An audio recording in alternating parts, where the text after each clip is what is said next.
Okay, this is our last video about arrays and array lists and shows a trap that you can fall into, particularly if you start reading old textbooks on Java.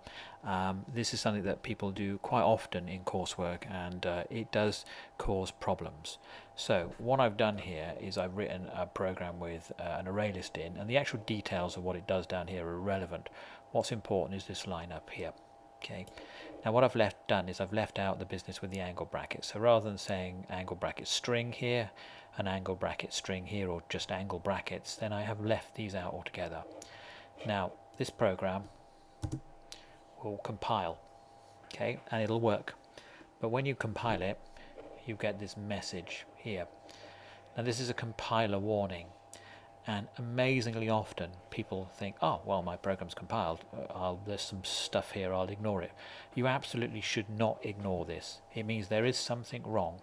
Now, there are certain circumstances when you have to put up with this, where you need to accept that there's going to be some warnings because what you want to do requires the code you've written, and you know that there are potential issues with it, but none of those things are going to happen in this module, or probably in your entire career as an undergraduate here. So whenever you see a message like this, you should do something about it. Now it actually tells you what to do here. Recompile with -xlint unchecked. So we can actually do that. Okay, so what I've done is I've simply, between Java C, I've put -xlint unchecked. That essentially tells the compiler to tell me what's wrong. And I get a lot more information now, and it tells me there's a problem on line 16. And line 16 is the first time we actually call an operation to deal with data in the array list. And there's a number of others further down. For example, it's complaining about this line down here where we're trying to add 5. Now the reason I've put this in is because we've got here an array of strings, and so we're expecting to copy from our array of strings a set of strings into our array list here. Okay, but we haven't said this array list contains strings. We haven't said anything, and if you don't say anything, Java will take the view, right, fine, you can put any kind of data you want in, whether it's strings, integers, or anything. However, I think you've probably made a mistake if you do that, so I will give you a warning.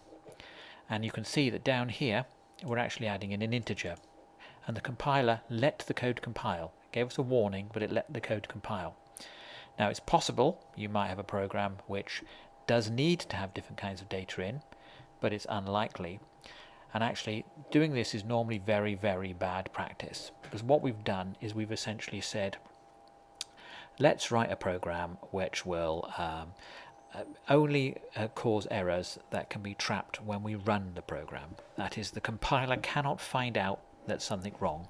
If this is a mistake and we don't really want to add in integers or any other kind of data, well, because we haven't said this only contains strings, the compiler will say, yeah, it's fine, okay, yeah, I'm a bit worried you haven't said what this contains, but it's okay, it compiles. And if you then choose to ignore that warning, then your program may very well go wrong at a later point, possibly not every single time you run it. In fact, it may be something that you don't discover until the program's deployed, if it's a large complex program that you're really using in a commercial context.